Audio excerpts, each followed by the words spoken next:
बिस्मिल्लाहिर्रहमानिर्रहीम अस्सलाम वालेकुम। इस वीडियो में डिस्कस करते हैं रेटिनाइटिस पिगमेंटोज़ा का टॉपिक। तो रेटिनाइटिस पिगमेंटोज़ा आपने याद रखना है, ये एक हेरिडिटरी कंडीशन है, यानी कि इनहेरिट होके आती है। और इसमें होता क्या है कि डीजनरेशन होती है रेटिना की। किस किस चीज़ की? प्राइमरली रेटिनल पिगमेंट एपिथेलियम और फोटो रिसेप्टर्स जो होते हैं उनकी एट्रोफी होती है। फोटो रिसेप्टर्स में भी मेनली रॉड्स की जो है ना एट्रोफी होती है। रॉड्स आपको पता है कि नाइट विजन के लिए रिस्पॉन्सिबल होते हैं। तो उसकी अब इनकी रेटिनल पिगमेंट एपिथेलियम और फोटो रिसेप्टर्स की एट्रोफी होती है, तो उस वजह से नाइट ब्लाइंडनेस होती है।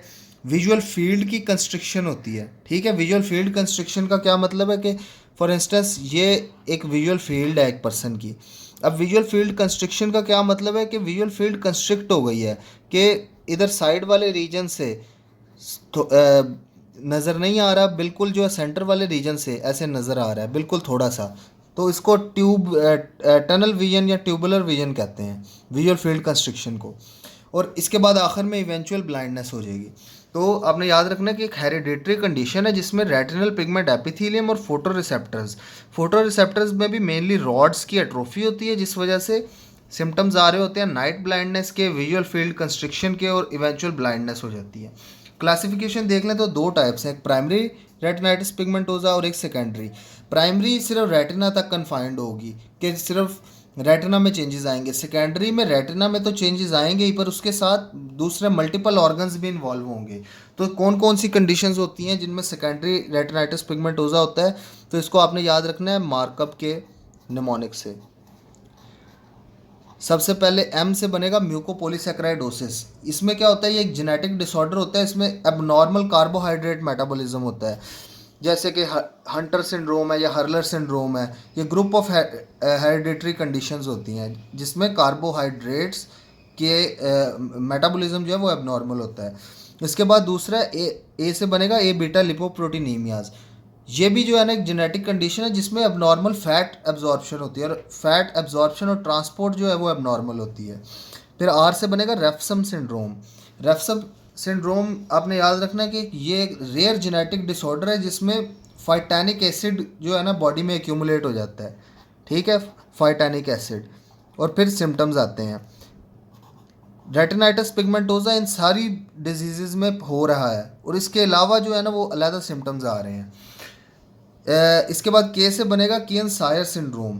तो ये आपने याद रखना है, एक न्यूरोमस्कुलर डिसऑर्डर होता है जिसमें मसल वीकनेस होती है, रेटिनाइटिस पिगमेंटोजा होता है, और हार्ट सिग्नलिंग प्रॉब्लम्स होते हैं। यू से आएगा अशर सिंड्रोम। अशर सिंड्रोम भी एक जेनेटिक डिसऑर्डर है जिसमें रेटिनाइटिस पिगमेंटोजा के साथ हेयरिंग लॉस होता है।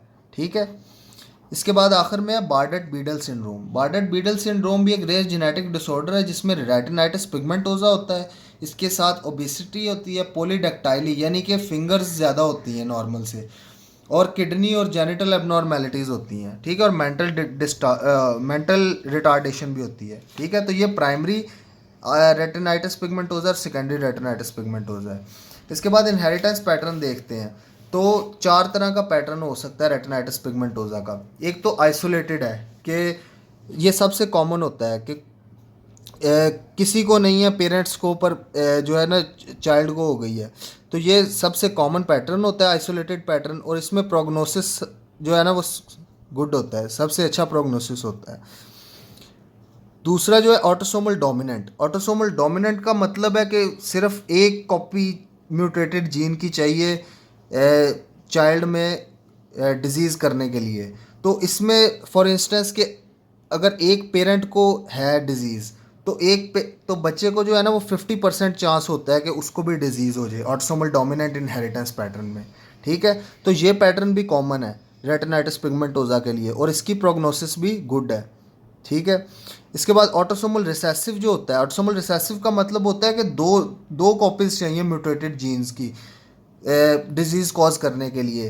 कि मतलब अगर दोनों पेरेंट्स को हो डिजीज़, तो जो आगे ऑफ स्प्रिंग है उसको उसका 25% चांस होता है कि उसको भी डिजीज़ हो जाए। तो ये भी जो है ना ऑटोसोमल रिसेसिव आपने याद रखना है, ये लेस कॉमन होती है, इतनी कॉमन नहीं है। और इसकी प्रोग्नोसिस जो है वो अच्छी नहीं होती, प्रोग्नोसिस नॉट गुड।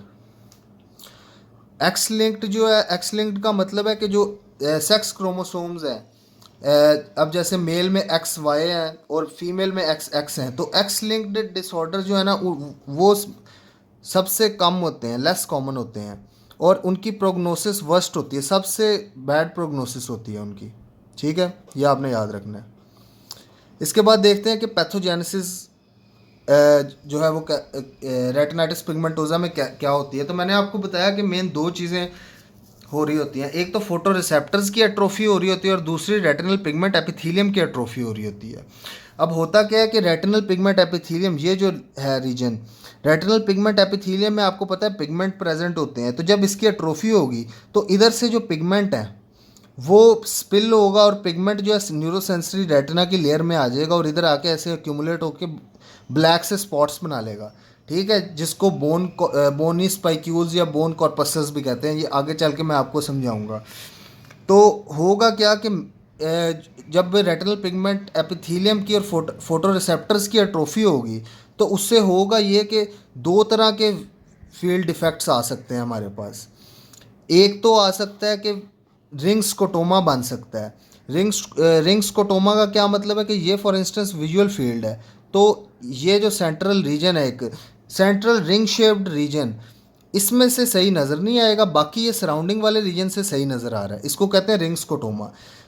तो एक तो ये विजुअल फील्ड डिफेक्ट हो सकता है। दूसरा डिफेक्ट क्या हो सकता है कि दरमियान वाले रीजन से सही नज़र आए, साथ सराउंडिंग से जो है ना वो ख़राब नज़र आए। ठीक है, ये यानी कि इसका बिल्कुल उल्ट, इसको कहते हैं विजुअल फील्ड कंस्ट्रिक्शन या ट्यूबुलर विजन, कि एक ट्यूब शेप्ड विजन है या टनल विजन भी इसको कहते हैं। ठीक है, तो ये दो तरह की पैथोलॉजी नज़र आएगी कि टनल विजन हो सकता है या रिंग्स कोटोमा हो सकता है। तो सिम्टम्स में आपने याद रखना है कि पेपर में भी क्वेश्चन हमेशा ऐसे ही आएगा कि नाइट ब्लाइंडनेस के साथ प्रेजेंट हो रहा है। नाइट ब्लाइंडनेस के साथ क्यों? क्योंकि मेनली रॉड्स अफेक्ट होते हैं। तो जब रॉड्स का काम होता है कि नाइट विजन में उन्होंने हेल्प करनी होती है, तो जब रॉड्स अफेक्ट हुए तो नाइट ब्लाइंडनेस हो जाएगी। विजुअल फील्ड कंस्ट्रिक्शन में मैंने आपको बताया कि ट्यूबुलर विजन या टनल विजन हो सकता है। डिफेक्टिव विजन किस वजह से होगा? कि रिंग्स कोटोमा की वजह से हो सकता है, एक क्लासिकल रिंग्स कोटोमा नज़र आएगा। तो ये आपने याद रखना है कि कुछ पेशेंट्स में ट्यूबुलर विजन होता है, कुछ पेशेंट्स में रिंग्स कोटोमा होता है, और ब्लाइंडनेस जो है ना एडवांस स्टेजेस में जाके ब्लाइंडनेस हो जाती है। इसके बाद देखते हैं आपके साइंस क्या क्या नज़र आएंगे हमें जब हम एग्जामिनेशन करेंगे। तो विजुअल एक्विटी जो है वो शुरू में जो है वो नॉर्मली रहेगी, पर जैसे जैसे एडवांस होगी डिजीज़ तो उसके साथ जो है ना विजुअल एक्विटी रिड्यूस होती जाएगी। कंट्रास्ट सेंसिटिविटी और कलर विजन भी ऐसे ही है कि शुरू में जो है नॉर्मल रहेगा, पर जैसे जैसे एडवांसमेंट होगी, कोन्स भी जो है वो अफेक्ट होंगी रेटिनाइटिस पिगमेंटोजा की वजह से, तो वो ये दोनों चीज़ें रिड्यूस हो जाएंगी। इसके बाद फंडस एग्ज़ाम करेंगे तो चार मेन आपने याद रखना है कि फाइंडिंग्स हमें नज़र आती हैं। सबसे पहले तो attenuated blood retinal blood vessels होती हैं, यानी कि ब्लड वेसल्स जो हैं निकल रही, वो ब्लड वेसल्स जो है ना वो ऐसे ब्लॉक सी हो जाती हैं और थ्रेड लाइक सी, एक धागे की तरह की ब्लड वेसल्स हो जाती हैं, थ्रेड लाइक वेसल्स। दूसरी मोस्ट इंपॉर्टेंट जो फाइंडिंग है, आप सिनारियो में ऐसे ही पूछा जाता है कि नाइट ब्लाइंडनेस के साथ आ रहा है, फंडस एग्ज़ाम किया है तो बोनी ब्लैक ब्लैक कलर का बोन कॉर्पसल्स नज़र आ रहे हैं, बोन स्पाइक्यूल्स नज़र आ रहे हैं, तो ये पॉइंट आपने नहीं भूलना। ठीक है, पिगमेंट्री बोन कॉर्पसल्स या बोन स्पाइक्यूल्स। तो मैंने आपको बताया कि जब रेटिनल पिगमेंट एपिथेलियम की एट्रोफी होती है तो उसमें जो पिगमेंट होता है वो स्पिल होके आना शुरू हो जाता है न्यूरोसेंसरी रेटिना की लेयर में। तो जब उस लेयर में आके वो इकट्ठा होना शुरू हो जाएगा तो वो ब्लैक कलर के ऐसे बोन स्पाइक्यूल्स या बोन कॉर्पसल्स बना लेगा, जैसे ये बने हुए हैं सारे रेटिना में। इसके बाद ऑप्टिक डिस्क की वैक्सी अपीयरेंस, एडिमेटस सी अपीयरेंस हो जाती है, येलोइश कलर की ऑप्टिक डिस्क हो जाती है। और अगर मैक्यूला को भी इन्वॉल्व कर ले तो उस वजह से मैक्यूलोपैथी हो सकती है, हमें मैक्यूलर सिस्टॉइड मैक्यूलर एडिमा नज़र आ सकता है। ठीक है, तो ये आपने चार पॉइंट्स याद रखने हैं। इसके बाद देखते हैं ऑक्यूलर एसोसिएशंस क्या होती हैं, कि मतलब अगर रेटिनाइटिस पिगमेंटोजा है किसी पेशेंट को तो उसके साथ और क्या क्या प्रेजेंट हो सकता है आई के अंदर। तो आपने ये याद रखना है कि पोस्टीरियर सब कैप्सूलर कैटरैक्ट जो है ना ये सारी फॉर्म्स में कॉमन है, कि आइसोलेटेड, ऑटोसोमल डोमिनेंट या ऑटोसोमल रिसेसिव या एक्स लिंक्ड है, तो सब में जो है ना पोस्टीरियर सब कैप्सूलर कैटरैक्ट बन जाता है। और इसके अलावा ओपन एंगल ग्लाकोमा हो सकता है, केराटोकोनस यानी कोन शेप्ड कॉर्निया हो सकता है, हाई मायोपिया और पीवीडी हो सकता है। अब देखते हैं कि डायग्नोसिस जो है रेटिनाइटिस पिगमेंटोजा का वो कैसे करेंगे। तो सबसे पहले तो फंडस फाइंडिंग्स हैं कि अटेनुएटेड रेटिनल ब्लड वेसल्स हैं और पिगमेंटरी बोन कॉर्पसल या बोनी स्पाइक्यूल्स हैं और वैक्सी अपीयरेंस है डिस्क की। तो इन फंडस फाइंडिंग्स की मदद से जो है ना डायग्नोसिस हो सकता है। फिर पेरीमेट्री जब करेंगे तो हमें विजुअल फील्ड डिफेक्ट्स नज़र आएंगे पेरीमेट्री में, ठीक है। तो आपने याद रखना कि विजुअल फील्ड डिफेक्ट्स दोनों तरह के हो सकते हैं, कि विजुअल फील्ड कंस्ट्रिक्शन भी हो सकती है और रिंग्स कटोमा भी प्रेजेंट हो सकता है। इसके बाद डार्क अडेप्टेशन जो है वो प्रोलॉन्ग्ड होगी, ठीक है। डार्क के फॉर इंस्टेंस के एक ब्राइट रूम से एक डार्क रूम में जब पर्सन को शिफ्ट करेंगे तो वो जो अडेप्ट करेगा इन्वायरमेंट, डार्क इन्वायरमेंट को, उसमें बहुत ज़्यादा टाइम लेगा क्योंकि रॉड्स जो है उनकी एट्रोफी हुई होती है। इलेक्ट्रो रेटिनोग्राम जो है वो सब नॉर्मल होगा। इसकी क्या वजह है? क्योंकि जो फोटो रिसेप्टर्स हैं रॉड्स एंड कोन्स उनकी एट्रोफी की वजह से।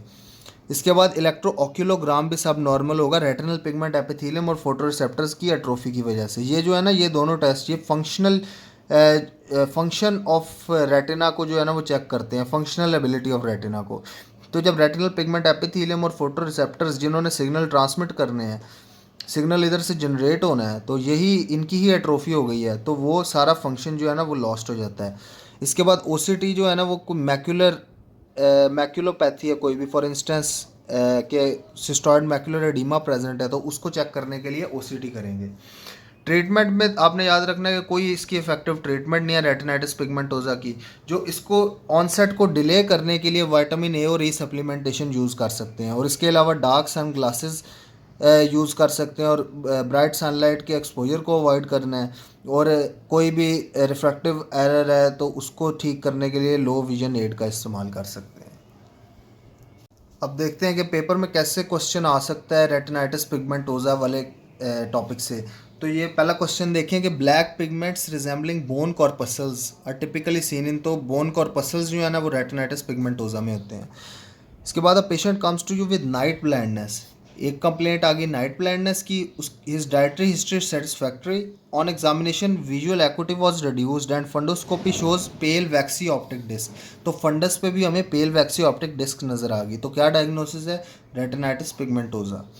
इसके बाद tubular vision is seen in glaucoma, retinitis pigmentosa, ARMD या बोथ AND। तो आपने याद रखना है कि ग्लाकोमा में भी ट्यूबुलर विजन या टनल विजन प्रेजेंट होता है और रेटिनाइटिस पिगमेंटोजा में भी होता है, तो इसका बोथ AND बनेगा। इसके बाद a mother brings her young son with concern of him being unable to see at night. उसका विजन जो ड्यूरिंग डे टाइम है वो ठीक है और कोई और कंप्लेंट्स नहीं है, यानी कि उसको बस रात को सही नज़र नहीं आ रहा। फंडोस्कोपी की है तो रेटिनल वेसल्स जो है ना वो थ्रेड लाइक हैं और एंड डिफ़िकल्ट टू अप्रिशिएट, ठीक है। एक तो हमें पता लग गया कि नाइट ब्लाइंडनेस है, दूसरा हमें पता लग गया कि अटेनुएटेड या थ्रेड लाइक ब्लड वेसल्स हैं, तीसरी बात पता लग गई कि large number of black spots हैं with spider like projection are seen, यानी कि ये बोन स्पाइक्यूल्स या बोनी कॉर्पसल्स हैं। तो क्या डायग्नोसिस होगा? तो ये रेटिनाइटिस पिगमेंटोजा होगा।